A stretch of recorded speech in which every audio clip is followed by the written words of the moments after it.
In today's thrift store challenge, we are headed off to Target to look at the Hearth and Hand line, as well as the Magnolia website to get loads of inspiration for the upcoming summer months. And then we are headed off to the thrift store to see what we can come up with for a whole lot less. With that being said, let's go ahead and get started.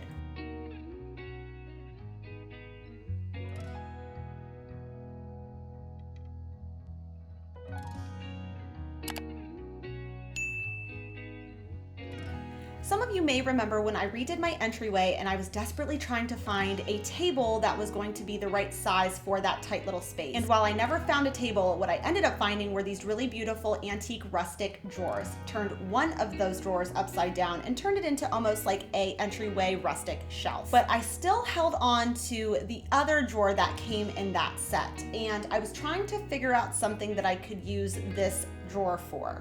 I would say my favorite thing about thrifting and antiquing is simply just giving an old item another life. So I ended up removing the bottom piece to this drawer because we're going to turn it now on its side. I contemplated removing the knob, but decided to leave it should I want to hang like a hand towel because this will be going in the bathroom. I also thought about turning it long ways and installing some shelves, but because the wall that this is going on is wider than it is tall, I decided to leave it this way instead. To add that kind of brass detail that the shelving on Magnolia had, I decided to use this tension rod I picked up at the Goodwill bins. Couldn't move past this kind of terracotta rubber color, so I just decided to go over that with some gold spray paint and a brush. To hang it similar to the shelf in my entryway, decided to just add some D-rings on either side, and this is how it turned out.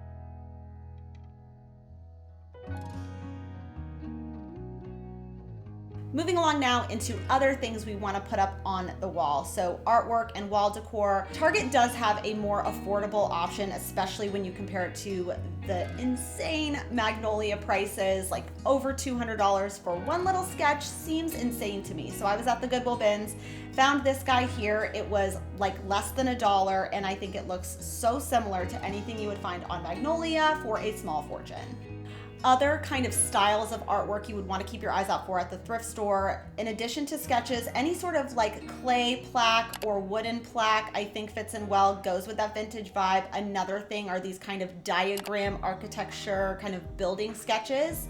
I ended up picking up this one for less than $3, put it in my kids' playroom. And last but not least, in wall decor, of course, the infamous word signs. I think people either love this or they hate this, but I think if you just are strategic in how you use it, it can be very impactful. It could be as simple as choosing something for organization. Found this guy at the Goodwill bins for less than $1. Something comparable at Magnolia can cost you upwards around $60, and it looks similar enough and serves the exact same purpose, so it's going in the cart. But when it comes to your more typical word signs, I think less is definitely more. So I don't think I would ever put like a whole gallery wall together with all word signs, but I think choosing one piece, one special piece that you really love to kind of add to maybe another piece of decor. I've always felt that this wall sconce situation that I thrifted felt a bit lonely, so I just decided to put it on top.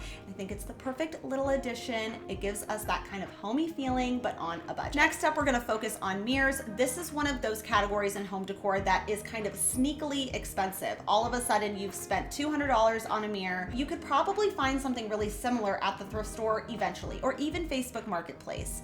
So I ended up finding this full-length mirror here. I loved that it was a nice oval shape. I think that's very trendy right now. I also really liked the wood tone of this mirror. It matches this one chair that we have pretty perfectly, and it was just $5. This mirror initially was one of those mirrors that came with like a bottom piece that was kind of like a freestanding mirror, but because it didn't have that, what I just decided to first do was just give it a really good cleaning. There was some paint splattered on there, so I used Goof Off to buff that out. So for the holes that were previously attached to that bottom piece there, I just decided to make them look more intentional by adding kind of a latch quality on either side to kind of close those off, and then of course hang the mirror appropriately with some heavy duty D-rings. The mirror is not actually attached to the wall using these latch hooks, but it looks like they are, and I think that that gives it a more kind of floating high-end appearance. I think the latches were around $10 and the mirror was $5, so $15 for an oval mirror with this sort of detail quality I think is not a bad price point. Moving along now into lighting. Again, like the artwork, it's just like weirdly expensive. There's not a lamp on here, like a table lamp on here, I don't think, for less than $100, but they are so beautiful. They are so beautiful. So I like to look to them for inspiration, but then even going the Target route, still kind of more than I want to spend. Which of course then brings us to the thrift store. So if you're comparing like a Hearth and Hand lamp that is brass to this one here that was just $8, I personally would just go the $8 route because I think you get an overall really similar look. And I think when you're thrifting for lamps, it's just all about shape. So if the color's not right, that's an easy adjustment. But if you find something that's the right shape and just needs like a modification or two, I always think it's worth a try. I found this blue shade with this swoop detail, just like the one from Magnolia, but instead of the blue shade, I wanted to use this previously thrifted bowl from the Goodwill. I found it for $1.50, drilled a hole through the bottom, so then that way I would be able to attach the two pieces together, and then taking some needle nose pliers, I just needed to widen that hole because it still wasn't quite wide enough, grabbing the pieces from the old shade and just connecting all of the new pieces together. I think I get an overall pretty similar look. It's not identical, of course, but I think you get an overall similar effect, but this lamp was just $5.50.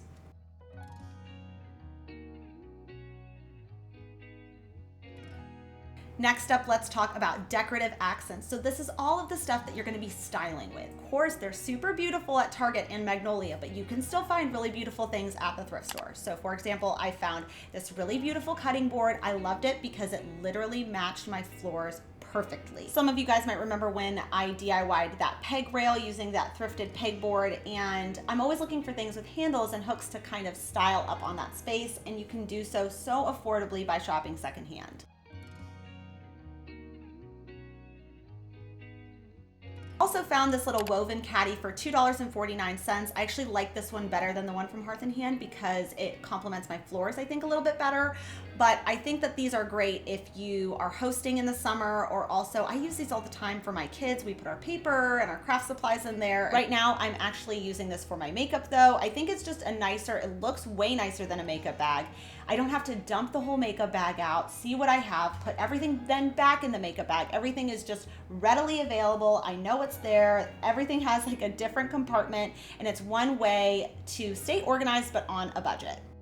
Another kind of way to decrease your visual clutter is to corral items on trays. So trays are one of those things I come across very often at thrift stores. And one thing I wanted to do to this tray here, this was just $5.99. It was in pretty good shape. I actually really liked the champagne color. The only kind of minor adjustment I wanted to make was to make it like a Lazy Susan one, just like the one from Hearth and Hand that I have. So I just went on Amazon. I spent like $6 on this Lazy Susan attachment, attached it to the bottom of this tray. And I think it's just the perfect little addition to kind of make this a little bit more functional. To style this tray on my kitchen island, I like to pay attention to combinations. So they have this kind of textured beige vase with some peach stems. At Dollar Tree right now, they have these peach stems, and I was actually really happy to see that these were a lot taller than our typical Dollar Tree stems we've seen, but I was not so happy about the leaves. So that is an easy adjustment I shared with you guys many times. Just go to your stash, take some leaves that you feel like look more similar to what you would see at a high-end store, and just combine the two together. This vessel was an off-season Aldi find for under $3, and I just bought 3 of these peach stems. So altogether, this cost me less than $5. At Magnolia would have been almost $80, and I think looks very similar on a budget. Other kitchen items, of course, look at your mugs, your bowls, your plates, even planters sometimes. I found this one here. I did buy it. It was just $2. I'm not sure if I'm going to use it. I thought about maybe putting a citronella candle in there and taking it outside. Also, just look for things that are similar in shape. Even if it's the wrong color, you can always spray paint it or paint it with some chalk paint to give it the look that you want. I loved this large white bowl. I loved the scale of it. Found these 2 little threshold plants, combined the 2 together with some other thrifted accessories, and I think it looks so chic, but on a budget.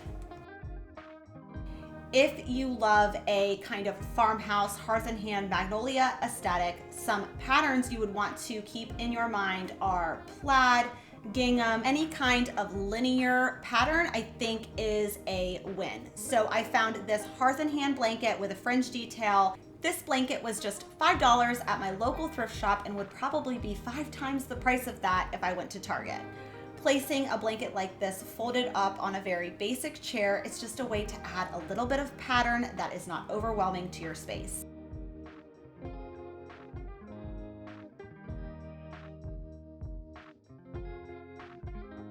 Another thing to pay attention to when you're choosing textiles is ask yourself if it fits in with your color palette. And I like to follow a 60-30-10 rule, and the 30% in my breakdown is definitely green. I have a green chair, I have a green lamp, so when I find green textiles like the pillow I shared with you guys recently or this tablecloth, it all just kind of fuses together seamlessly because it creates a lot of repetition in my space. And that really wraps it up for today's video. Thank you guys so much for watching. Let me know down in the comments which DIY project or find was your favorite, and I will see you guys next Sunday. Bye for now.